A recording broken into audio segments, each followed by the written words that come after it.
Sean bienvenidos a este espacio de educación virtual dirigido a futuros médicos generales. Hoy hablaremos del canal lumbar estrecho en dos videos. Soy el doctor Luis Miguel Duchén Rodríguez, neurocirujano y cirujano de columna. Vamos a hablar de esta patología degenerativa, recordando que la columna vertebral está constituida por vértebras, por el disco intervertebral, por las facetas articulares y el objetivo de estas estructuras es proteger al sistema nervioso a nivel cervical y torácico, protegiendo a la médula y las raíces, y a nivel lumbosacro las raíces. Vean ustedes, aquí tenemos el saco dural con las raíces a nivel lumbar y la salida de la raíz por el agujero de conjunción. Cuando el disco intervertebral se degenera, pierde capacidades elásticas que le dan la capacidad de amortiguar y dar elasticidad a la columna, y entre otras cosas puede perder su altura. Cuando ha perdido estas funciones, al perder la altura, reduce el espacio por donde pasan los nervios, pero también exige mayor trabajo de las facetas articulares. Estas facetas articulares comienzan a soportar más carga, se inflaman, generan dolor lumbar y posteriormente generan la formación de estructuras conocidas como osteofitos, que van a condicionar mayor reducción del conducto raquídeo. Estas estructuras entonces, por la degeneración, van a condicionar estenosis, reducción del área del conducto raquídeo y de los forámenes. Entonces hablamos de un canal lumbar estrecho cuando en la medida anteroposterior, en la parte central, tenemos menos de 10 milímetros. Se habla que es relativo cuando oscila entre los 10 y 12 milímetros. Pero lo importante no es solamente la parte medial, donde más problema existe es a nivel del receso lateral. El receso lateral, que es este segmento de acá, puede reducir su diámetro y comprimir a la raíz, lo mismo que el propio foramen. Entonces tenemos que entender que no solamente es una reducción en el diámetro anteroposterior en la parte medial, sino más bien que es más importante la estenosis en el receso lateral.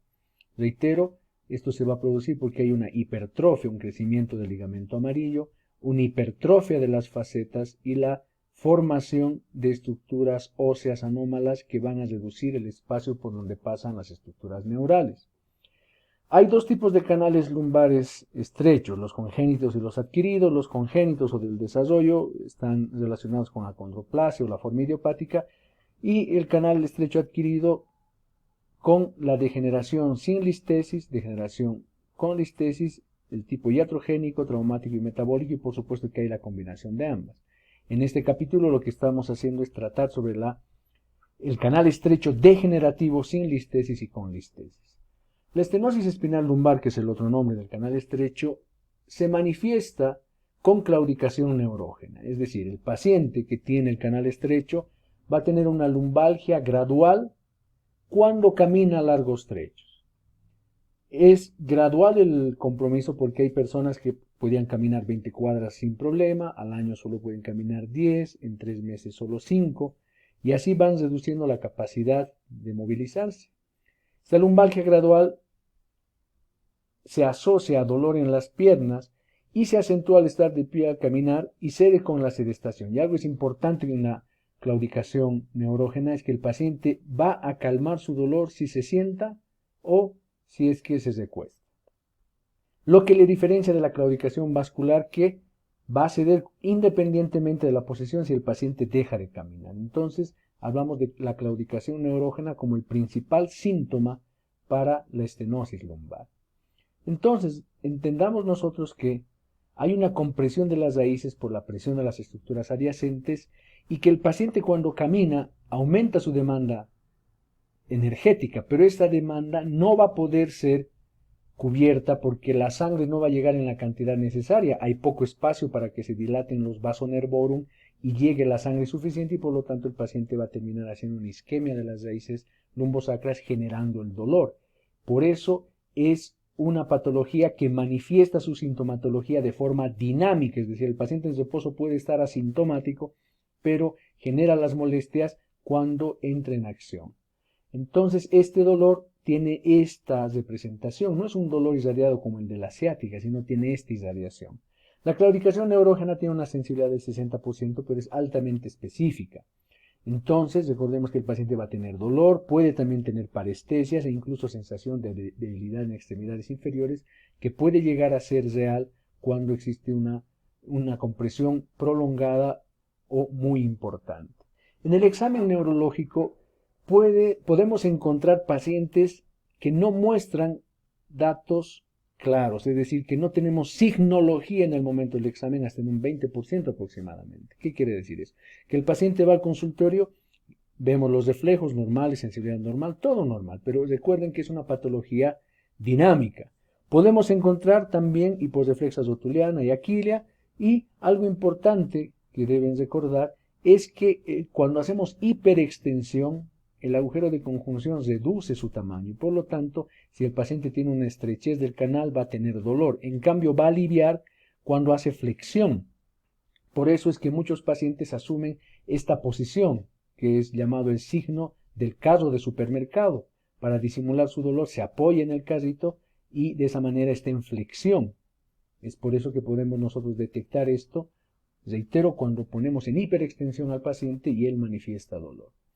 Cuando hagamos nosotros la evaluación, tenemos que echar mano de radiografías. Las radiografías nos podrían mostrar una estrechez del conducto, evidentemente, pero la importancia de las radiografías fundamentalmente radica en que podemos hacer estudios dinámicos. Y en los estudios dinámicos nosotros tenemos que ver si existe, como en el caso que les muestro, desplazamiento, listesis. Y hablamos de una inestabilidad cuando se desplaza más del 15% del cuerpo vertebral o hay una inclinación mayor a 15%. Entonces estamos hablando de la importancia de esas radiografías dinámicas. La tomografía también es muy importante, podemos utilizarla para observar el conducto raquídeo. Claramente podemos ver datos de degeneración discal. Aquí en las propias facetas hay presencia de aire, lo que nos habla de degeneración, pero lo importante, el conducto raquídeo ha disminuido en su tamaño de forma muy grave. Vean cómo la hipertrofia o crecimiento de las facetas ha generado compromisos del receso lateral, hay hipertrofia del ligamento amarillo y el conducto raquídeo está reducido de forma importante. Sin embargo, el estudio de elección es la resonancia magnética, que nos va a permitir ver, como en este caso, pacientes que tienen múltiples niveles comprometidos, tanto por unas protrusiones discales, hipertrofia del ligamento amarillo, hipertrofia de las facetas, que en conjunto van a producir reducción del conducto raquídeo. Aquí veamos en este paciente cómo el conducto raquídeo es normal en los niveles altos, pero ya en los niveles bajos, L4, L5, L5S1, L4, L3, hay una reducción importante del diámetro. Vean ustedes que también en la resonancia podríamos encontrar este signo, que es el desame articular. Noten ustedes que entre esta faceta y esta otra hay mayor espacio del normal. Eso nos habla de que está inestable, de que eso se puede desplazar. Entonces la resonancia magnética es muy importante. Vean, vamos a comparar en el estudio de la misma persona el espacio L1, L2. Aquí tenemos el disco intervertebral, el conducto raquídeo amplio, las raíces acá, el ligamento amarillo y las facetas. Una especie de Y en la parte posterior. En el mismo paciente a nivel L4, L5 hay una protrusión discal, hipertrofia facetaria, hipertrofia del ligamento amarillo, y todo esto está condicionando reducción del conducto raquídeo. Si ponemos las mismas líneas, vean la diferencia entre un nivel y el otro. Si pintamos el área del conducto, pues vemos la diferencia clara, la reducción de un parámetro normal para el propio paciente a la estenosis del nivel inferior. Una forma de clasificar a los pacientes que cursan con esta enfermedad es a través de la resonancia con estos parámetros. Vean, en el grupo A estamos hablando de estenosis leve. Esto es prácticamente un conducto normal. Aquí ha reducido un poquito el diámetro y se han juntado más las raíces. Aquí están mucho más juntas y acá en esta posición, vean. Pero nos habla todavía de una estenosis leve. Ya en esta las raíces están muy juntas, hay muy poco líquido cefalorraquídeo a su alrededor, pero todavía hay grasa peridural, el grupo B. En el grupo C prácticamente ya no hay líquido cefalorraquídeo entre las raíces, pero aún todavía se conserva algo de la grasa peridural, y en el grupo D, que es el severo, no hay ni siquiera la presencia de la grasa epidural, y por supuesto, mientras va de A a la D es el peor pronóstico y requiere, por supuesto, que la atendamos. Entonces, en resumidas cuentas, el grado A no hay estenosis o la estenosis es leve. El grado B hay una estenosis moderada. El líquido cefalorraquídeo entre las raíces casi no existe. En el grado C, la estenosis es severa, pero aún hay grasa peridural. Y en el grado D, la estenosis ya es extrema. No existe grasa peridural y, por supuesto, estos casos son quirúrgicos. Otro dato que hay que tomar en cuenta es que la mayoría de las resonancias se toman con el paciente en decúbito dorsal. Y eso puede disminuir la carga real que recibe el segmento que estamos estudiando, porque el paciente tiene dolor, recuerden, de forma dinámica cuando camina. Entonces, un ejemplo de un paciente que esté en decúbito dorsal con la resonancia y cuando se pone carga similar a la de su propio peso cuando estaría de pie, vemos que el conducto se reduce, el espacio se reduce. ¿Por qué? Porque estamos intentando simular la verdadera carga que tiene el paciente y esto nos permite entender que un paciente que tiene mucho dolor en la imagen puede presentar esta característica cuando en realidad de forma dinámica esta es la característica real y eso nos hace entender por qué tiene el dolor. Estos son ejemplos de pacientes que están en decúbito dorsal y tienen un conducto raquídeo con esta reducción, pero cuando se le pone carga reduce de una forma muy importante. Entonces la diferencia entre estar en decúbito dorsal y tener carga realmente es muy importante y por eso hay que aplicar eso a partir de ahora. El tratamiento que se va a realizar a estos pacientes puede ser conservador o quirúrgico. Usamos el tratamiento conservador en pacientes que tienen estenosis y clínica moderadas, fundamentalmente en ancianos con alta comorbilidad y baja demanda de movilidad. Entonces podemos nosotros tener a los grupos A y grupos B, estenosis leve y estenosis moderada, con tratamiento conservador. En cambio, los pacientes que son muy sintomáticos y que tienen una estenosis severa o extrema son candidatos a cirugía. El tratamiento médico conservador se basa en el uso de antiinflamatorios no esteroideos y fisioterapia por al menos 3 meses, reducción de peso.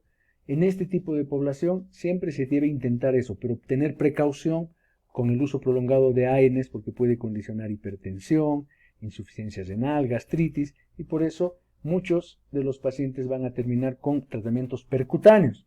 Para entender la forma de ayudar a estos pacientes, quiero mostrarles que del nervio que sale del agujero de conjunción, una rama se extiende a la parte posterior y se convierte en el filete nervioso que recibe la información de las facetas articulares y envía un ramo a la faceta superior y a la inferior. Recuerden ustedes que la faceta articular en la fisiopatología del canal lumbar estrecho es importante porque se agranda, genera inflamación y genera dolor. Entonces toda esta información álgica va a ser transmitida por estos ramos. Entonces una forma de aliviar el dolor es llegar hasta estos nervios y hacerles un bloqueo. Esta es la forma en cómo se realiza. Un paciente en quirófano, se introducen las agujas hasta las facetas y ahí vamos a utilizar en el caso nuestro ozono, plasmático en plaquetas y lidocaína. Se puede también aprovechar de hacer al mismo tiempo el bloqueo peridural caudal. Por supuesto que las imágenes no son como las de un joven, pero la idea es estar en las facetas. Se puede aprovechar para hacer bloqueos radiculares o, como les decía, también hacer un bloqueo peridural por el hiato sacro introduciendo la aguja y vean con el contraste cómo se distribuye. Se puede hacer esto mismo con corticoides y anestesia local o también los bloqueos facetarios con radiofrecuencia. El resultado es inmediato. Vean la satisfacción del paciente. Entonces, ya hemos visto la parte general, la parte del tratamiento médico conservador. En el siguiente video vamos a ver el tratamiento quirúrgico. Les dejo con una hermosa imagen de una noche en el Salar de Uyuni en Potosí. Gracias por su atención.